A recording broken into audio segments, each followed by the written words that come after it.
251. Homecoming. Finally, things are looking up. Gus sighed, leaning back in his spring-hinged chair to take a sip from his iced sasu drink. Objectively, the working conditions in the main branch were not that great. The constant light was a reminder of the terror he'd endured during the rank shift, and it was wreaking havoc on his sleep schedule. It was just stupid hot in the quest hall, and not for lack of chiller plates. His co-workers simply refused to set them to a reasonable temperature. Those same co-workers also treated him like something they'd stepped in, looking down on him for being a failure and saddling him with all the worst assignments. There were plenty of those to be had, with no dulls in the City of Lights to take them. Unawakened couldn't stay here long without starting to feel like they were being crushed under the combined weight of all the hells. For Gus, that wasn't an issue. For him, it was a matter of contrast. The drinks in the break room were free. His chair was comfortable. Nobody was actively trying to kill him. That was key. His flight from Three Cliffs had been an epilogue in terror. After the chaos that had been his life this past year, showers of fire and destruction as he scrambled up the crumbling cliffside, a days-long flight along unsettled coastline, ending in a treacherous pass over a mountain. Barstone, the city where he'd hoped to find refuge, violently rioting over fear of the Empire and the loss of the citizens. Obviously, he'd taken the first ship off the continent he could. It had put him in massive debt, but so what? Leaning further back in his chair, Gus closed his eyes and took another sip of his frozen drink with a sigh. "Hello?" A loud voice intruded on his calm through the shutter. This was followed by the loud rapping of knuckles on the wooden slats. "Hello? I can see you in there!" Rolling his eyes, Gus set down his drink. Taking his time, he sat up and pulled the rope to lift the shutter. He then made sure to take even more time tying a doubly secure knot to hold it open while the irate adventurer glared. When he was finished, he sat back in his chair and crossed his legs before gesturing to the impatient man, a scruffy warrior of some type with a backpack almost as large as he was, to go ahead. "Finally!" the adventurer muttered to himself, then slammed a paper on the counter, gesturing expressively with his other hand. "I would like to turn in this quest. Do you understand me? Turn in quest." "I speak common," Gus said, glancing significantly at the small sign resting on the counter of his booth, which stated Quest Transactions, Common Language Service, in a clear, bold font. He kept his face neutral as he returned the adventurer's stare. "Don't trust the sign." "No, I do not," the adventurer snapped. He pointed sharply down the line of booths in the quest hall. "The clerks at the last 3 desks I tried barely knew that many words between them. They had the same damn sign, so don't give me any of your City of Lights sass. Now, can I turn in this quest or not?" Gus uncrossed his legs and sat forward. "Very well, sir. Your plate?" "My plate number is 11292. "Marvelous. You've memorized it," Gus said. "And the plate itself?" "In my pack. You seem a little slow, so I'll repeat it for you. My number is—" "If you don't show me your plate, I can't help you. Guild policy."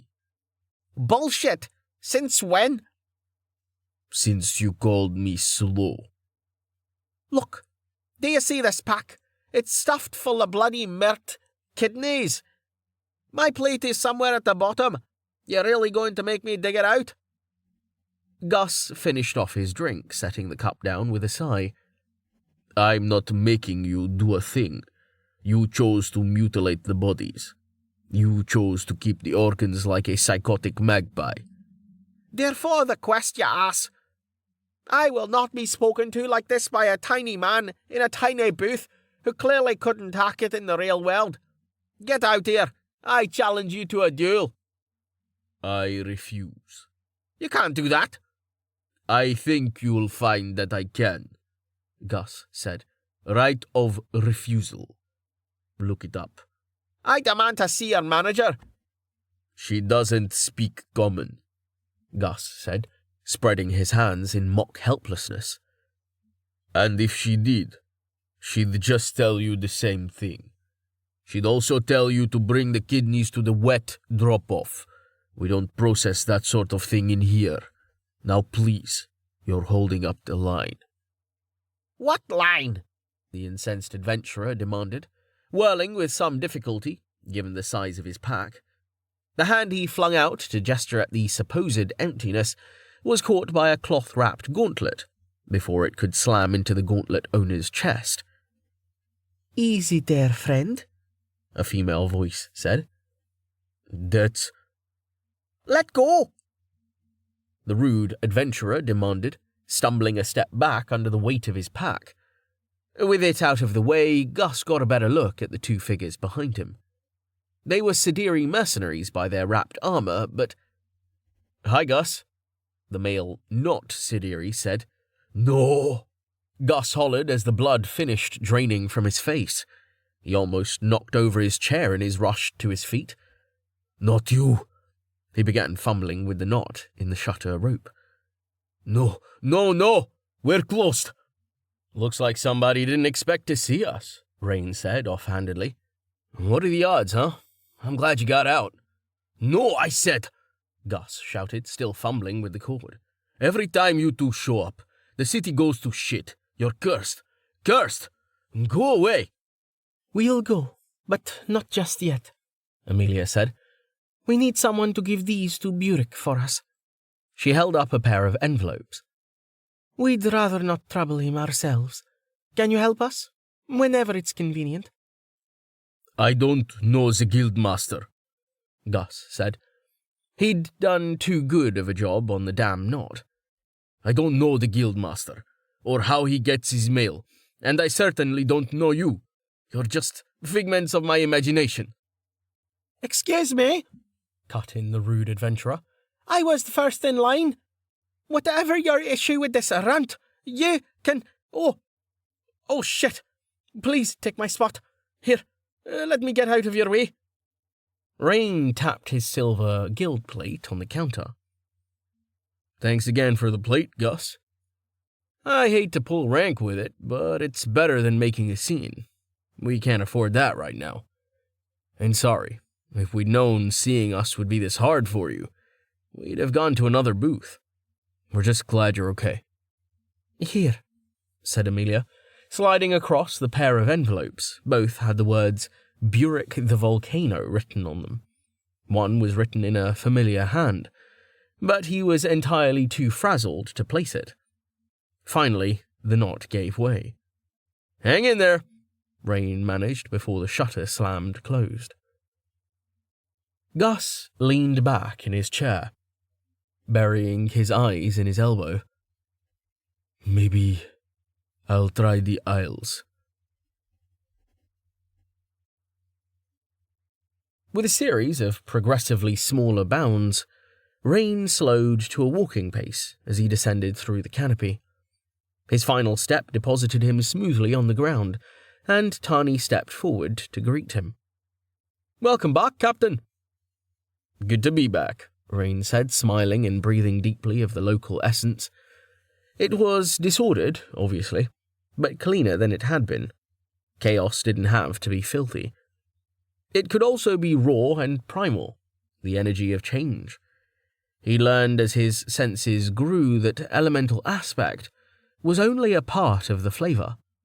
There were other axes, positive to negative, new to old, pure to corrupt, however you chose to define them.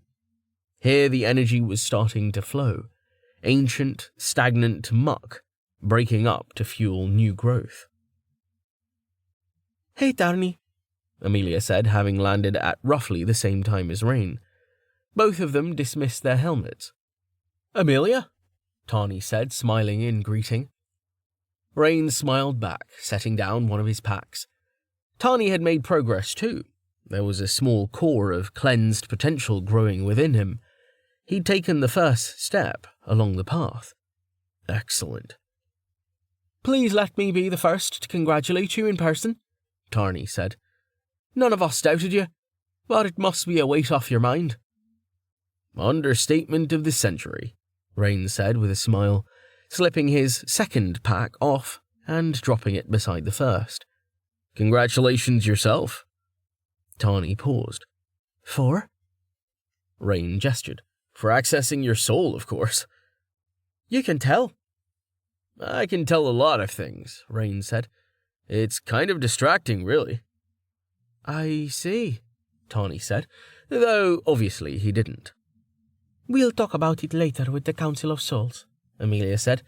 For now, nice work, though I can't see it for myself just yet.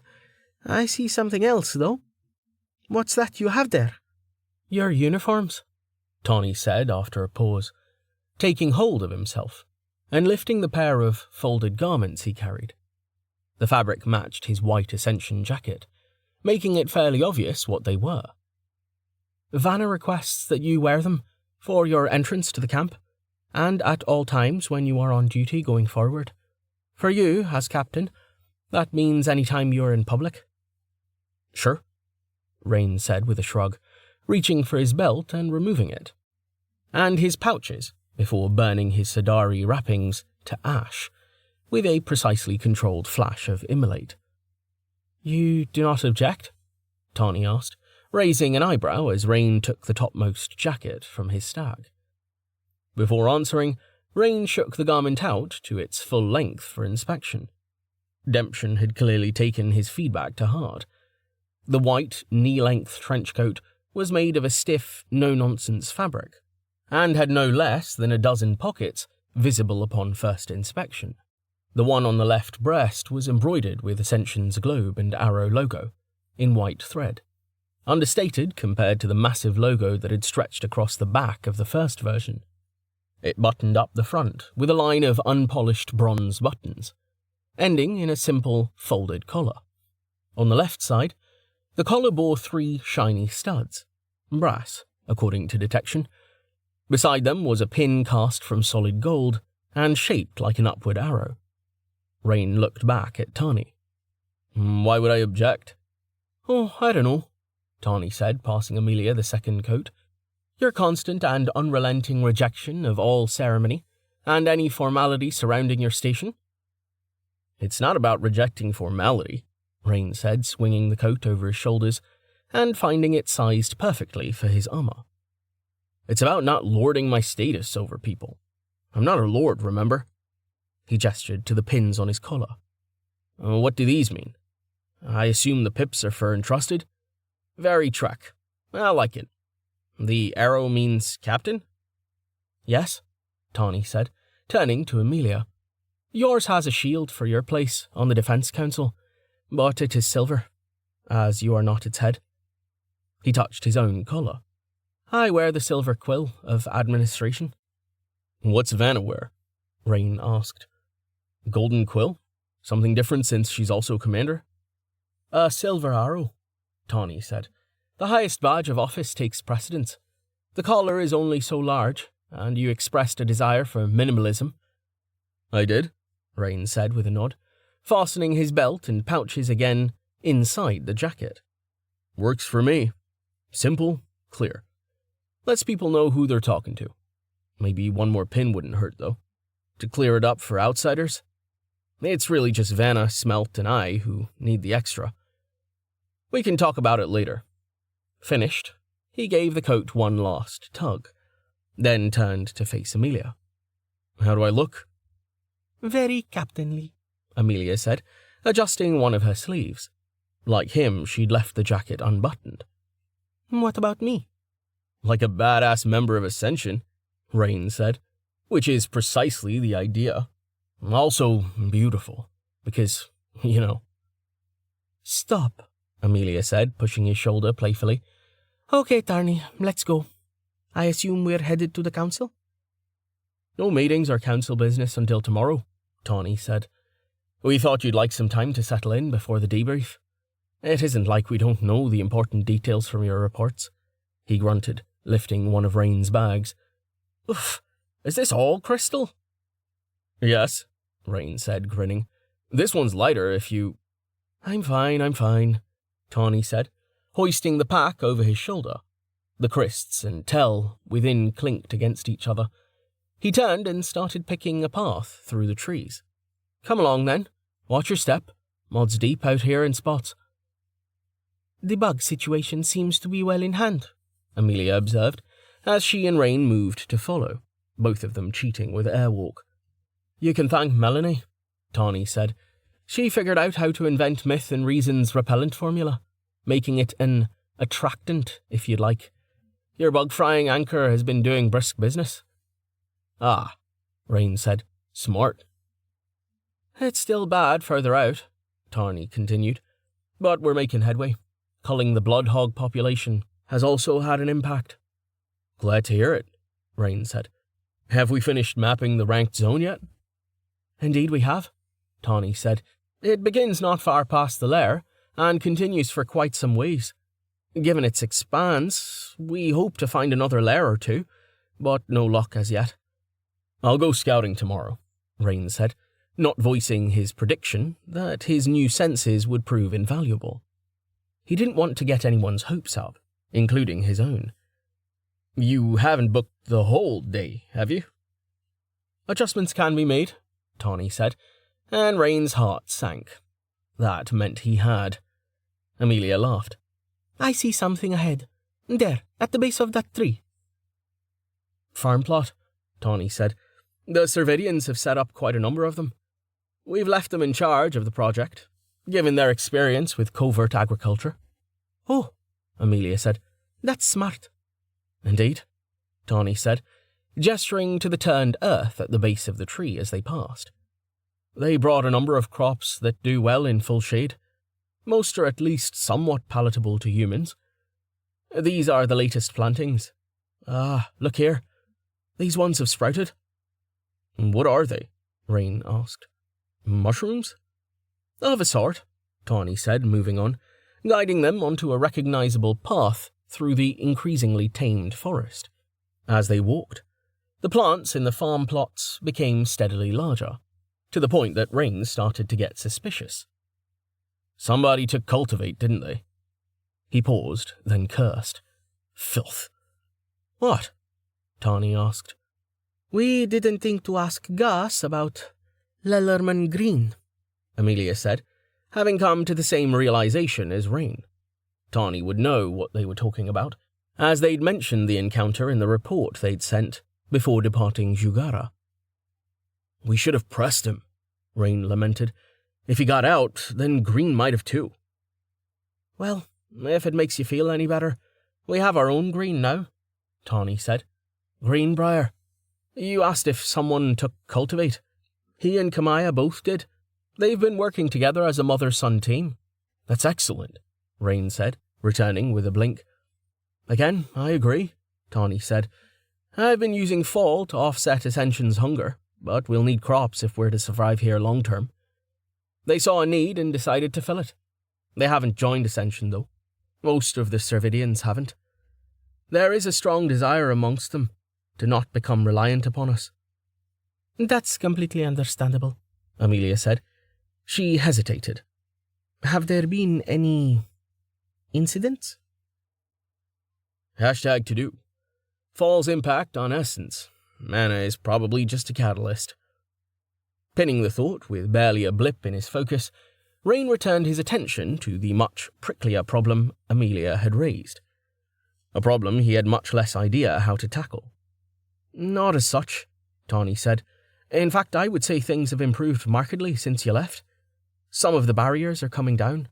I think we have proved that not all humans are the same, he grunted softly, as if you did not do enough to prove that already. There are general tensions about the availability of housing and certain limited commodity items, but that is not unique to the Cervidians. We will discuss the supply situation tomorrow." "Better than I'd hoped," Amelia said. "Aye, Jameis! There they are!" Carten's voice boomed through the trees, nearly cutting off that topic. "I thought I saw Tarney head out here."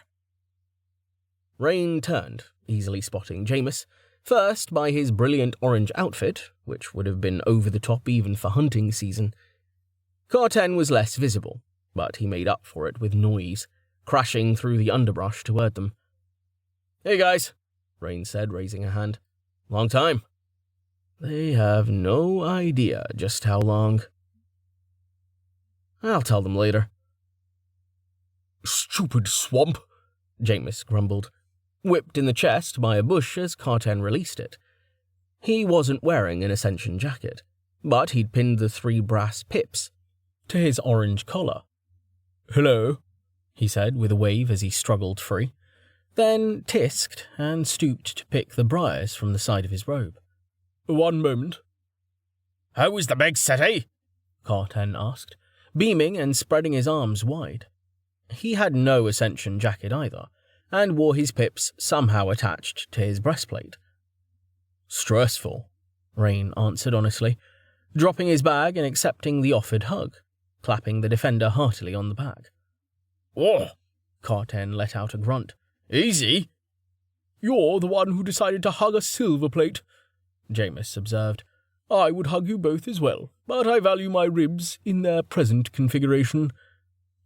"Come on, you know we're more careful than that," Amelia said with a laugh. Jameis grinned. "I take it things went well?" "Very well," Rain said, patting Carten on the shoulder. "Okay, that's enough." Carten eventually let go, only to give Amelia the same treatment.